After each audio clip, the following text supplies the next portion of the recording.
চলতি সপ্তাহে বেইজিংয়ে যখন বিশ্ব রাজনীতির দুই প্রধান পরাশক্তি মুখোমুখি বসলেন, তখন সবার নজর ছিল মধ্যপ্রাচ্যের যুদ্ধ কিংবা তাইওয়ান সংকটের দিকে। কিন্তু সবাইকে চমকে দিয়ে চীনের প্রেসিডেন্ট শি জিনপিং ডোনাল্ড ট্রাম্পের সামনে টেনে আনলেন ২৫০০ বছর আগের এক প্রাচীন যুদ্ধের ইতিহাস। ট্রাম্পকে সরাসরি স্মরণ করিয়ে দিলেন এক ঐতিহাসিক সতর্কবার্তা, থুসিডাইডিস ট্র্যাপ বা থুসিডাইডিসের ফাঁদ। কিন্তু কি এই ফাঁদ? কেন খোদ মার্কিন প্রেসিডেন্টের সামনে এই তত্ত্ব হাজির করলেন শি জিনপিং? তবে কি বেইজিংয়ে বসেই ট্রাম্পকে আমেরিকার ক্ষয়িষ্ণু সাম্রাজ্যের পতন এবং চীনের অনিবার্য উত্থানের বার্তা দিয়ে দিলেন শি? সহজ ভাষায় বুঝতে গেলে থুসিডাইডিস ফাঁদ হল আন্তর্জাতিক রাজনীতির এমন এক নিষ্ঠুর বাস্তবতা, যেখানে একটি প্রতিষ্ঠিত পরাশক্তিকে যখন কোনো উদীয়মান নতুন শক্তি হটিয়ে দেওয়ার উপক্রম করে, তখন তাদের মধ্যে যুদ্ধ অনিবার্য হয়ে ওঠে। খ্রিস্টপূর্ব ৪৩১ অব্দে প্রাচীন গ্রিসের ইতিহাসবিদ থুসিডাইডিস তার history of the Peloponnesian war বইয়ে লিখেছিলেন, তৎকালীন পরাশক্তি স্পার্টার মনে জেঁকে বসা ভয় এবং উদীয়মান শক্তি এথেন্সের দ্রুত উত্থানই তাদের মধ্যকার যুদ্ধকে অনিবার্য করে তুলেছিল। ইতিহাস সাক্ষী, গত ৫০০ বছরে পৃথিবীতে এমন ১৬ বার ঘটেছে যখন কোনো নতুন শক্তি পুরনো পরাশক্তিকে চ্যালেঞ্জ করেছে, আর তার মধ্যে ১২ বারই পরিণতি হয়েছে এক ধ্বংসাত্মক যুদ্ধ। আজ আমেরিকার ক্ষমতা যখন বিশ্বজুড়ে প্রশ্নের মুখে, ঠিক তখন চীনের এই অর্থনৈতিক ও সামরিক পরাশক্তি হিসেবে মহা উত্থান ওয়াশিংটনের বুকে কাঁপন ধরিয়ে দিয়েছে।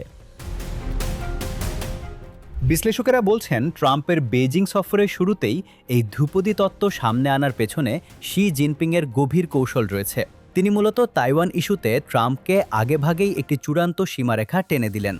শি জিনপিং অত্যন্ত সিরিয়াস মুডে ট্রাম্পকে সতর্ক করে বলেছেন, তাইওয়ান নিয়ে যে কোনো ভুল পদক্ষেপ এই দুই দেশকে সরাসরি সামরিক সংঘাতের দিকে ঠেলে দিতে পারে। চীন স্পষ্ট করে দিয়েছে তাইওয়ান তাদের অবিচ্ছেদ্য অংশ এবং এই প্রশ্নে তারা কোনো মার্কিন দাদাগিরি বরদাস্ত করবে না। থুসিডাইডিস ফাঁদের কথা উল্লেখ করে শি জিনপিং ডোনাল্ড ট্রাম্পকে আসলে এটাই বুঝিয়ে দিলেন যে চীনের এই উত্থানকে ভয় পেয়ে আমেরিকা যদি কোনো হঠকারী সিদ্ধান্ত নেয়, তবে তার পরিণতি হবে স্পার্টার মতো ভয়াবহ। যদিও নৈশভোজে শি জিনপিং কিছুটা নরম সুরে বলেন যে চীনা জাতির গৌরবময় পুনরুত্থান এবং আমেরিকার মহান হয়ে ওঠা দুটি বিষয় একসঙ্গে চলতে পারে, কিন্তু চতুর ট্রাম্প ঠিকই বুঝতে পেরেছেন শি জিনপিংয়ের আসল ইঙ্গিত কোথায় ছিল।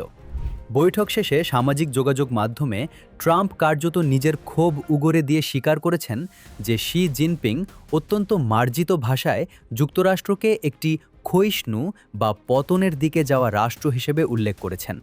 যদিও ট্রাম্প দাবি করেছেন যে তার আমলে আমেরিকা এখন আর পতনের দিকে নেই, কিন্তু বাস্তব চিত্র ভিন্ন।